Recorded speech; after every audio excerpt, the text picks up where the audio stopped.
everyone, thank you so much for tuning in and welcome back to our Nature Connect series where I chat with naturalists from all walks of life about their personal connection with nature. Before I start, I would like to first acknowledge the traditional inhabitants on the land on which we stand, the Aboriginal people, their spirits and ancestors.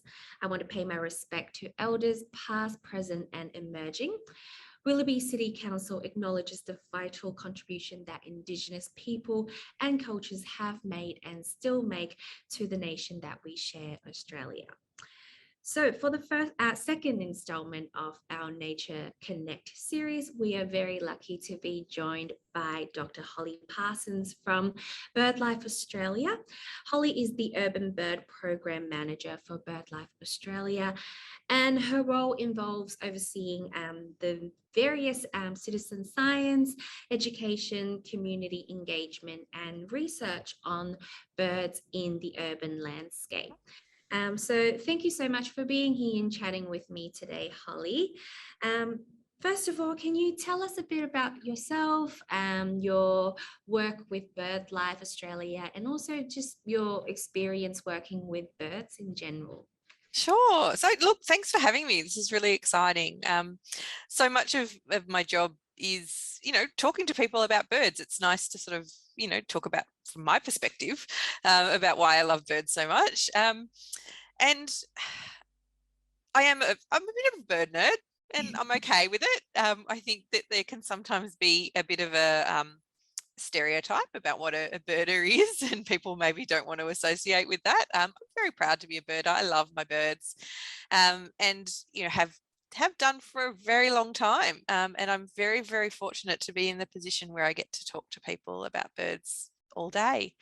I guess my background is in ecology. So I did a science degree at uni, and when it came time to decide what I wanted to do beyond just sort of science, I'd had in my head initially that I wanted to be in a lab, and yeah, it really quickly worked out that that wasn't going to be it for me. I needed to get outside a bit more, and was just really fortunate to be in the right place at the right time when a project on urban birds was available, and I applied for it and got it. And so I've been studying the birds that live where people live ever since. And I think so much about what I love in what I do is that while, the birds are amazing and I love working on the birds, I love hearing stories from people as well about how they're connected to birds and what they do for their birds, and how they try and help their birds. And that human connection element is something that I really, really enjoy. Wow. So it sounds like you obviously spend a lot of time outside in the field studying birds, watching birds. Did your love for birds start from a very early age? Yeah, look, I think I actually don't get out in the field as much as I used to first up. I live vicariously through other people a lot of the time now. But yeah, look, I think that love of nature comes from when you are a kid. I really think that there is that critical time of, exposing kids to the natural environment. And it doesn't need to be, in the middle of the bush. It's, exploring their backyard and climbing trees and getting dirty and, noticing, a tiny ant, or coming across, a cockatoo in the tree. I think, that's how I fell into this stuff is being around it with my parents, and dad had a love of birds, and so that certainly got passed on to me. I've got really great memories of him pointing out different birds, and one being injured down the road, and it turned out I think it was a kestrel, and being able to see some of those animals up close as well, as being really, really critical to sort of developing that love. And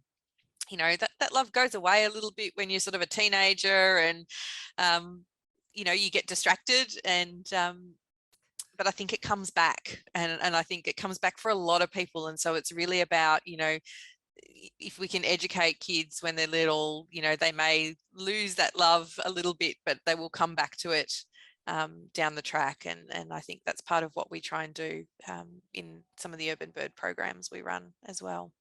And certainly it's what I'm doing now with a 5-year-old is I guess I'm reliving a bit of that and getting her excited about nature, and you know, teaching her bird names. She's not bad on her birds. She's got some favorites, but exploring nature in general and encouraging her to investigate and be curious. Yeah, well, she sounds very lucky to have you. And how did this, I guess, this personal connection with nature, what did it teach you? It taught me perseverance. So, you know, looking at the different ways that different wildlife live in our cities and adapt to our cities, and are resilient. You know, poor ibis get absolutely maligned for raiding rubbish bins, yet oh my gosh, look where it's got them. They're extraordinary. So you know, you get that, you learn that resilience, you learn fragility of life as well. I think, you know, we see it with, you know, our Powerful Owl project. You know, you hear about how well different ones have bred, and you know, how different pairs are doing, and you know, we have our volunteers who are so you know, amazingly invested in their birds, and then you know, you get a report of a mortality event, and you know, a bird has shown up dead, it's been hit by a car or something, and then it's the really sad job of, okay, is that, which bird, which pair does that belong to, or you know, where does that fit in? So even that really majestic you know, big, you know, looks like invincible bird, you learn about that sort of individual loss as well. Yeah, it teaches me it teaches you everything. I think it gives you that appreciation for things bigger than yourself.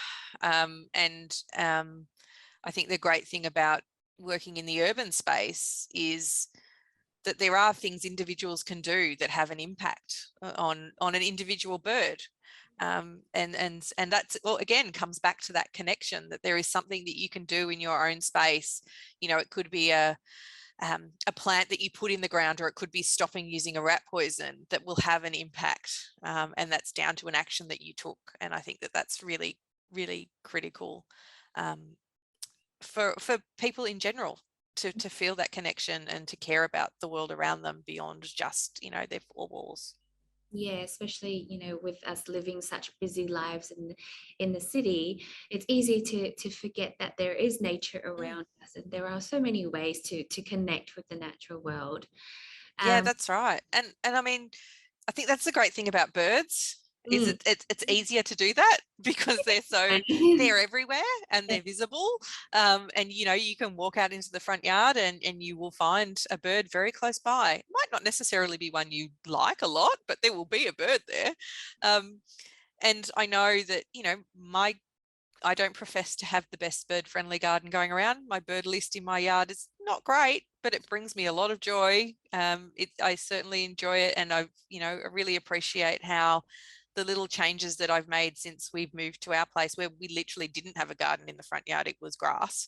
You know, is now seeing a few birds visiting it as the plants are growing in. So, you know, it's teaching that sort of helping outside yourself, and it's good for people too. That's the thing, like, there is so much that can be gained, you know, physical well-being if you're going out and doing some bird surveys and getting some exercise. There's mental health, well, you know, benefits for connecting with nature and practicing some mindfulness in and amongst nature as well. So, you know, we can be a little bit selfish. It's good for us just as much as it's good for the wildlife to get involved and connect with them and help them.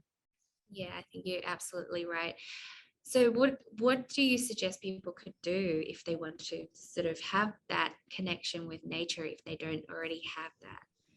um I don't think it's that complicated. I think it's get outside. Like, um you know, my thing's birds. It's not going to be everybody's thing. That's okay. I don't hold it against people, but it's just go and explore. And even if it's just sitting in your in your yard, in your backyard, if you've got one, and listening and or looking, examining what's under that little rock. What can you see? You know, what invertebrates do you have around the place? You know, it's going for a walk in a patch of bush. You know, there are some amazing tracks through Sydney. You know, I think the city is incredibly fortunate to have, you know, the bushland so embedded within a lot of it, for people to explore. And so you can find your thing. It might be the trees, it might be the possums, it might be the birds, it could just be the bushland patch as a whole, or the park. But I think it's just getting out there and exploring and finding what your thing is, that really grabs you. And there will be something. Yeah, there's something for everyone. Mm-hmm. But how do people get started on bird watching? Can you maybe inspire a new generation of Twitchers? I'd love to. Yeah. Look, there's lots of different ways to get involved. So at BirdLife Australia, I guess our entry point is the Aussie Bird Count, which happens in the third week of October every year. So that's designed to get everybody out just looking at the birds that are around them. So there's an app that people can download. There's the Aussie Bird Count website. And you simply count the birds for 20 minutes, tell us via a very simple app what you've seen. There are ways to help you if you don't know the name of the birds. And you've done your bit, you've contributed, you've got involved in citizen science, and you can do it as many times as you want. And then beyond that, you know, there's always opportunities to do bird surveys. In BirdLife, we run birds in backyard surveys, which are basically available year round. It's telling us what birds are in your space at any time of the year. And then, you know, there are a whole range of other programs to explore if you want to get into birding. I think birding's one of those really handy things that you can do it by yourself. You can just head out and get some nice quiet in the bush, and you don't need to know the name of every bird that you see. That's kind of not what it's about, at least not for me. I like just watching the birds and seeing what they're doing rather than necessarily having to tick off a list. So you can go by yourself and just get some quiet time and just see what's around. Or it's a nice small group activity too, like, you know, heading out for a walk with a couple of friends and you know, quietly chatting if you're trying to bird watch while you are keeping an eye on some birds is really wonderful as well. And you can follow it up with a coffee. Like it's really easy to adapt to your interests. And I think once you find, I don't know, I sort of had that light bulb moment, and I think other people do too, that, you know, when I sort of came back in my 20s to doing some birding, because I'd sort of decided that was, you know, I'd started doing some research and that was what I was really enjoying doing. I was finding there's birds everywhere. You're always birding. It doesn't need to be a formal trip to go and do it. It's, you know, when you're ducking down the road to go to the shops, there'll be, you know, you'll keep an eye out and you'll hear a call, and there's this little light bulb that all of a sudden, you know, everything's elevated. There's noise in nature, and you just start to notice the birds that are around you. And yeah, it sort of happens, and all of a sudden you didn't realize that you didn't notice them before. Yeah, it drives my husband nuts. Really?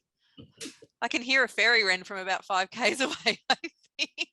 You mean he doesn't like birds too? He does. He likes them more than he thinks he does. Yes.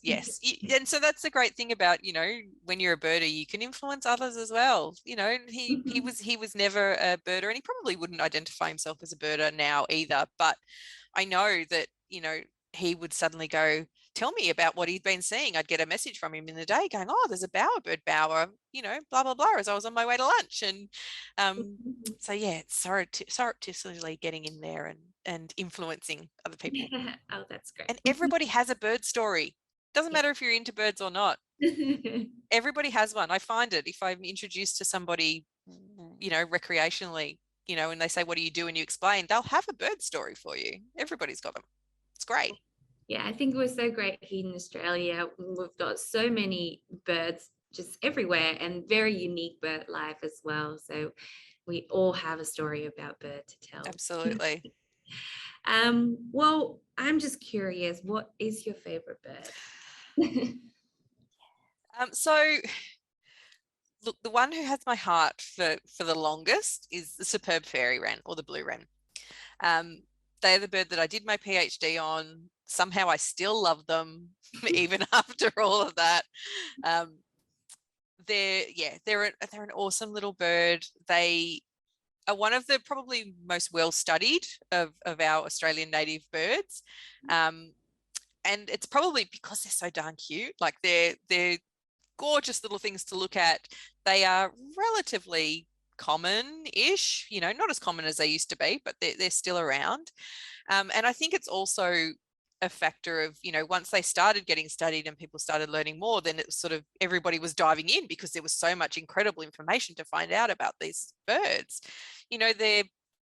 They're what we call socially monogamous. So they look like a little happy territorial family of a pair and a little group of fairy wren children.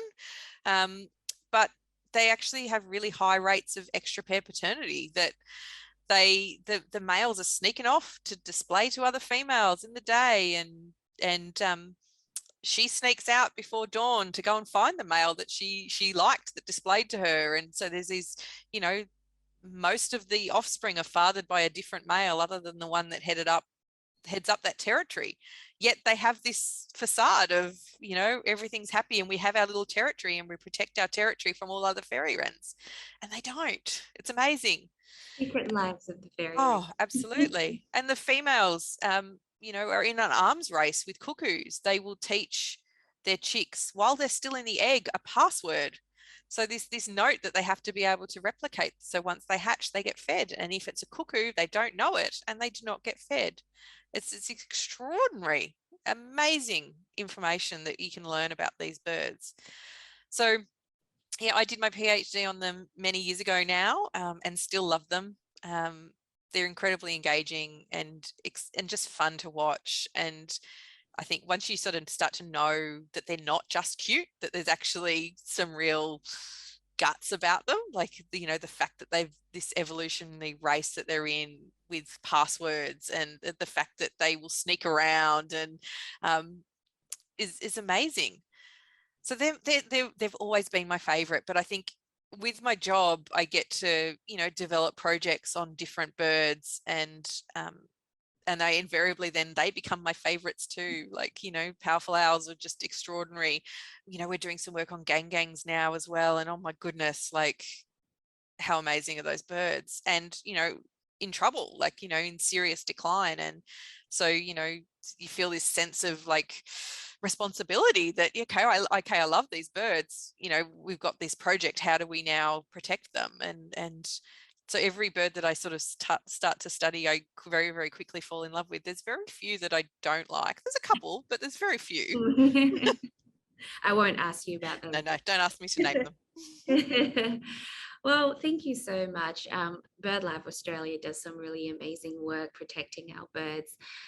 Obviously, I've already mentioned how unique our birds are, and unfortunately, we have one of the highest extinction rates here in this country. So thank you so much for all the work that you and your organization do. How do people find out more about your work and if they want to get involved? So they can go to birdlife.org.au for information about BirdLife Australia and what we do.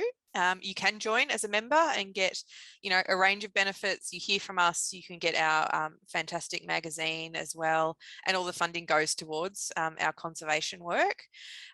So that's probably the best way. Follow us on social media as well at BirdLife Oz, and then within that you can then follow things that we do in the Urban Bird Program as well. I will say that, that the staff are amazing. I love who I work with. They are just the most passionate, amazing people who are doing great things. But what underpins the work we do is our volunteers. It's our bird surveyors. They are the ones that go out and provide us with the data that allows us to develop projects and check that projects are working. Going out there and doing a bird survey actually has a huge impact. It enables us to do our work. And so if you are getting into birds and you are wanting to, you're going out there and you're watching birds anyway, look at our bird data platform Send us in some bird surveys. We've got some great tools coming out on how to do our bird surveys. We do webinar sessions and things too. And that way you can not only keep enjoying your birds, but contribute to science and contribute to conservation as well.